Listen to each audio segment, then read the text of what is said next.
Déjame hacer un minuto ciencia política. Nosotros acá en la Argentina tenemos tres situaciones distintas que son contradictorias. Por un lado tenemos un régimen presidencialista. Sí. En segundo lugar tenemos un gobierno de coalición. Y en tercer lugar tenemos un sistema de partidos destruido. Sí.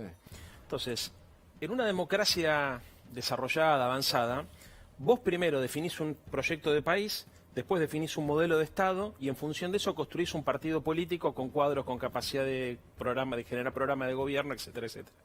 En la Argentina no existe ninguna de estas cosas, desde hace mucho tiempo.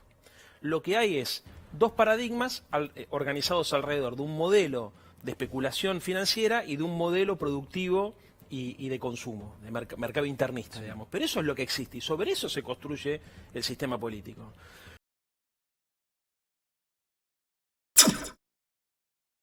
Entonces, si Cambiemos hubiese defendido a los trabajadores como están defendiendo a los ricos, todavía seguirían gobernando. Lo que ocurre en la Argentina fue que después de un proceso de vaciamiento del Estado y del aparato productivo, apareció una pandemia. En este contexto, ni siquiera teníamos la capacidad que tenían otros países para ir a tomar deuda porque se habían tomado 100.000 millones de dólares en 4 años. Y tuvimos que hacer un experimento social, que fue incentivar la oferta y la demanda al mismo tiempo, sin recursos prácticamente. Los responsables de ese vaciamiento son los que objetan ahora que le estemos pidiendo a un porcentaje muy pequeño de la sociedad un aporte extraordinario. ¿Con qué argumento? Con el argumento de que eso desincentiva las inversiones. Cuando ellos gobernaron, bajaron, por ejemplo, el impuesto a los bienes personales del 1.3 al 0.7. ¿Cuál fue la conclusión? Disminuyó la inversión real directa en la Argentina. Sí. Cuando ellos gobernaron, los que hoy dicen que la política se tiene que ajustar, aumentaron el gasto corriente del Estado y bajaron el gasto de capital. Entonces, si quieren hablar de cinismo, empecemos por la propia casa. Porque si ustedes no hacen una autocrítica, que es la misma que nos exigían a nosotros cuando gobernaban, profunda, en relación a cómo le dejaron la Argentina a los que están gobernando hoy, es muy difícil discutir si es cierto o no es cierto que lo que estamos discutiendo es humo.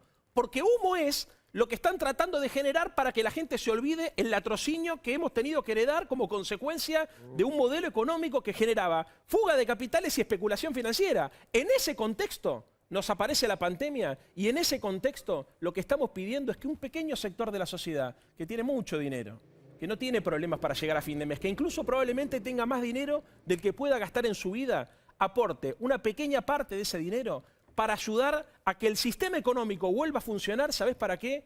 Para que ellos también ganen más dinero, pero también ganen los trabajadores. Equilibrio social se llama esto. Si vos retirás al Estado, el desequilibrio social lo que produce es lo que vimos los 4 años de macrismo.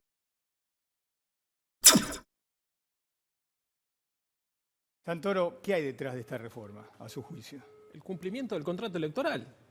A ver, nosotros hicimos campaña diciendo que íbamos a llevar adelante una reforma judicial. El presidente habló el 1 de marzo y dijo que íbamos a hacer una reforma judicial. Y no estamos haciendo la reforma judicial de Macri que la hizo por decreto. Porque modificó, por ejemplo, el Código de Procedimiento Penal por decreto. O metió 2 jueces de la Corte Suprema por decreto. O removió jueces y los llevó a otros fueros por decreto. Estamos presentando un proyecto en el Parlamento argentino. ¿Qué estamos discutiendo acá? ¿Que el diálogo político, que la falta de consenso? Perdónenme, pero el consenso se construye en el Parlamento argentino. Y lo que tiene que suceder es que la oposición, si no le gusta el proyecto que presentamos, tiene que presentar un proyecto alternativo. No decir que porque son la minoría y estamos en pandemia, tienen derecho a decirnos a nosotros lo que podemos tratar o no podemos tratar. Papá, es una cosa de loco. Porque te dicen, ¿cómo vas a tratar este tema en pandemia? Y al día siguiente te convocan a una concentración en la Plaza de Mayo para que se contagien todos.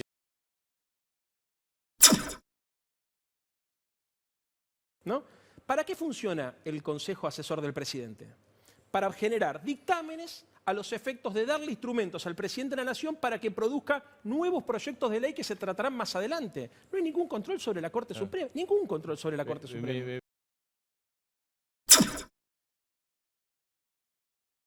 Entonces, a ver, para que se entienda, ¿qué es lo que trata de decir un sector de la oposición? Es una reforma para los políticos, porque la justicia federal es solamente la justicia que trata las causas de corrupción de Cristina.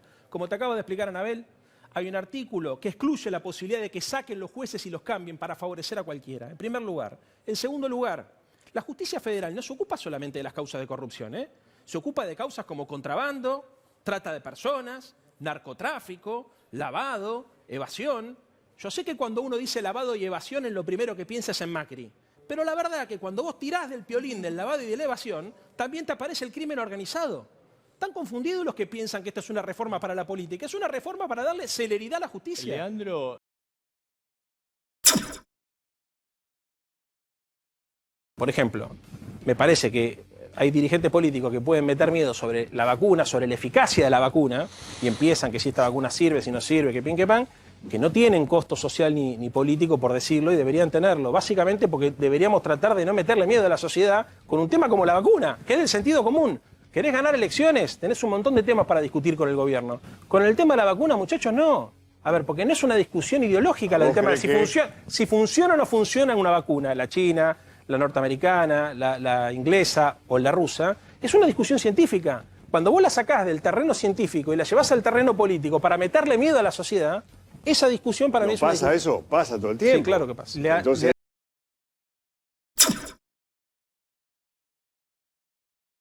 Es que la oposición durante mucho tiempo se acostumbró a hacer política cuando estaban en la oposición a Cristina, e incluso cuando eran oficialismo y hacían oposición de la oposición, a hacer política con el miedo y la desesperanza. El miedo, la desesperanza es una forma de movilizar las pasiones de la sociedad. Y ellos trabajan todo el tiempo en esa lógica.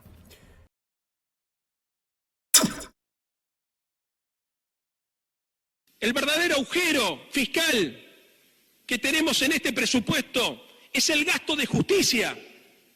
Y cuando hablamos del Poder Judicial de la ciudad, no hablamos ni de Comodoro Pi ni del Palacio de Tribunales. Hablamos de un poder que prácticamente nadie conoce y que no tiene sentencias ni condenas porque se la pasa archivando causas. Esta es la verdadera caja de la política, que el jefe de gobierno tendría que haber alterado. ¿Sabe cuánto aumenta el presupuesto para la justicia en la ciudad? 35%. ¿Sabe cuánto aumenta en este mismo presupuesto el presupuesto para los organismos del control? 24%. 13.000 millones de pesos es el presupuesto al Consejo de la Magistratura. 13.000 millones de pesos equivale a transformar el Consejo de la Magistratura en el viejo Consejo Deliberante. Todos sabemos que los temas que se tratan en la ciudad de Buenos Aires son menores, en general son menores, salvando honrosas excepciones de algunos fiscales y de algunas fiscales que trabajan bien. En general la mayoría de las causas no llegan a ningún puerto. ¿O alguno de ustedes conoce a alguien que haya sido condenado por ruidos molestos o por alguna pelea callejera? ¿Alguien conoce un vecino que haya resuelto sus problemas en la justicia de la ciudad? ¿No se dan cuenta que hay una hipertrofia de este aparato, que es lo que tenemos que discutir? 37.000 millones de pesos en financiar una justicia que no persigue la corrupción, que no persigue homicidios, que no persigue robo. ¿Saben qué hace esta justicia? Termina siendo la caja sucia de la política.